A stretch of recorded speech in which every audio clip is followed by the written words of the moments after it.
अस्सलाम वालेकुम friends, Ajmal Canada से। मेरी आज की वीडियो का टॉपिक है कि जनाब डोनाल्ड ट्रंप साहब ने कहा है कि कनाडा को 51वीं स्टेट यूएस की बना देंगे अगर कनाडा ना माना तो।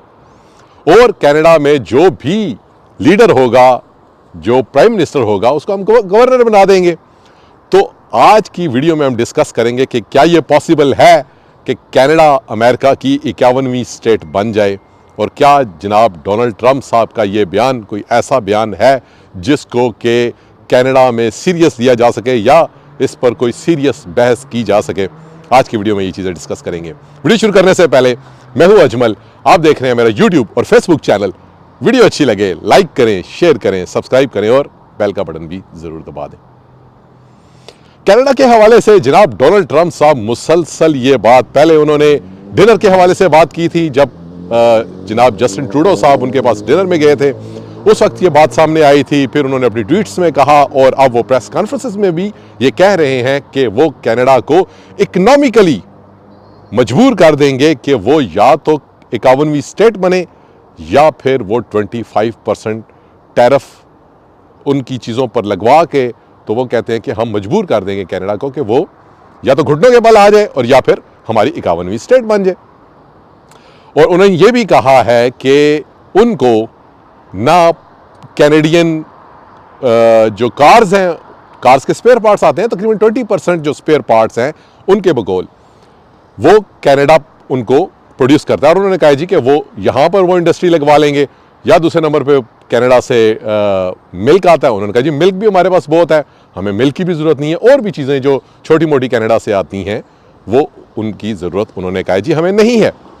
जबकि एक चीज़ वो भूल गए और वो थी तेल और गैस। कनाडा के पास बहुत वाफर मिकदार में तेल के ज़खायर है और कनाडा उनका मेजर सप्लायर है यूएस का तेल के मामले में। तो ट्रंप साहब ने यह नहीं बताया कि वो तेल के साथ क्या करेंगे और इस मामले पर उन्होंने खामोशी का इजहार किया है। अच्छा, मैं कनाडा पर आने से पहले मैं ज़रा उनके बाकी भी आपको बयान सुनाता हूं कि वो उन्होंने बाकी चीज़ों में क्या बयान दिए। उन्होंने आने से पहले ही 20 तारीख को उन्होंने हल्फ उठाना है और 20 तारीख को हल्फ उठाने से पहले ही उन्होंने पूरी दुनिया के बेशुमार ममालिक को उन्होंने दरम बरम कर दिया अपने बयानात से। उन्होंने सबसे पहले उन्होंने कनाडा के हवाले से कहा कि 25% टैरिफ लगाएंगे और कनाडा को एक उन्होंने सोचने पर मजबूर कर दिया। उधर उन्होंने मैक्सिको को कहा है हम उस पर भी टैरिफ लगाएंगे और 25% उस पर भी टैरिफ लगाएंगे, क्योंकि वो भी ठीक नहीं है, वहाँ से भी गलत लोग आते हैं, फलां फलां, उन पर भी काफ़ी सारे इल्ज़ाम लगाए हैं।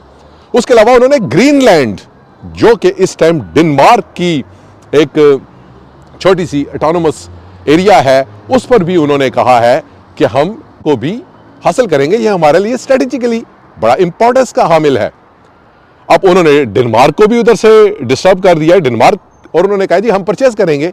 ये अपनी ख्वाहिश का इजहार वो पहले भी कर चुके हैं, लेकिन डेनमार्क ने कहा था कि ये फॉर सेल नहीं है। और इवन के जो ग्रीनलैंड के बासी हैं, गो कि उनकी तादाद थोड़ी है, लेकिन उन्होंने भी कहा है कि हम अमेरिका के साथ नहीं जाना चाहते।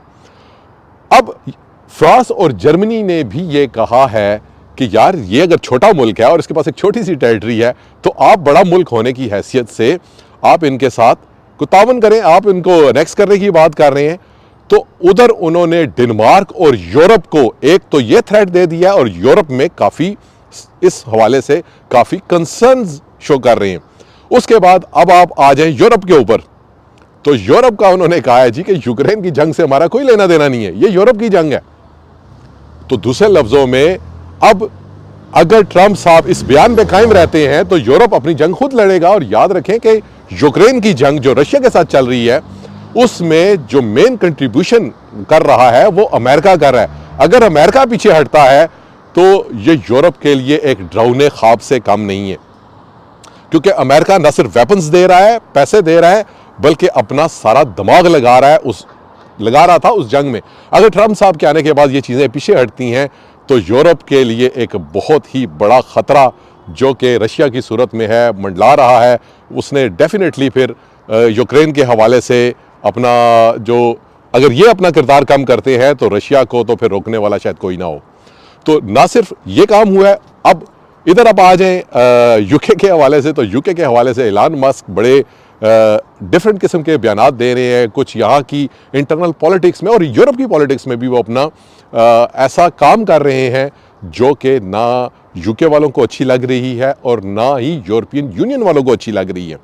वो ये कहते हैं कि जनाब इलान मस्क साहब, आप अपना काम उधर रखें, हमारे मामलात में दखल अंदाजी ना करें। मैं वो मामलात पे फिर किसी टाइम आपसे डिस्कस करूंगा कि वो कौन से ऐसे मामलात हैं जिसमें वो दखल अंदाजी कर रहे हैं और रेसिज्म को हवा दे रहे हैं। इलान मस्क जो इस वक्त ट्विटर या एक्स के मालिक हैं, वो एक्स के ज़रिए ऐसे पैगामात दे रहे हैं जो कि नस्ल परस्ती का बायस बन रहे हैं, यूके के अंदर भी और यूरोपियन यूनियन के अंदर भी।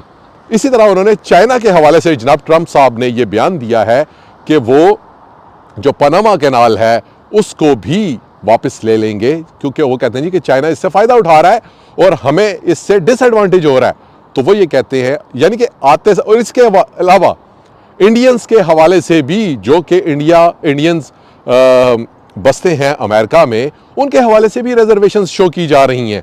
तो ये सारे मामलात हैं, अभी वो आए नहीं हैं और उन्होंने दुनिया के अपने एलाइज थे, मजबूत एलाइज थे, उनको भी झंझोड़ दिया है और जो अपने कंपिटिटर्स थे उनको भी झंझोड़ के रख दिया है। अब ये सारी चीज़ें इनको क्या कोई सीरियस ले रहा है या नहीं ले रहा, बात यह है कि कनाडा इसको इस टाइम वाकई सीरियस ले रहा है।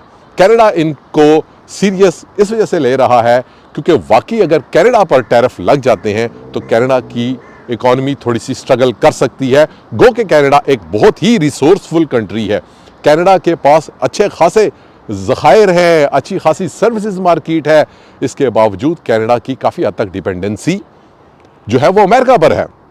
अमेरिका के साथ कनाडा के बहुत बड़ी जो है वो ट्रेड चल रही है और अगर ये टैरिफ्स लगते हैं तो कनाडा एक अच्छे खासे मुश्किल का शिकार हो सकता है।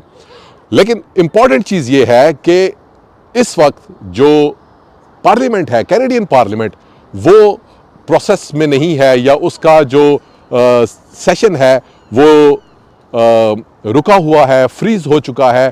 तो 20 तारीख को जब डोनाल्ड ट्रंप साहब अपना हल्फ उठाएंगे तो उस वक्त कनाडा में कोई ऐसा बंदा नहीं होगा।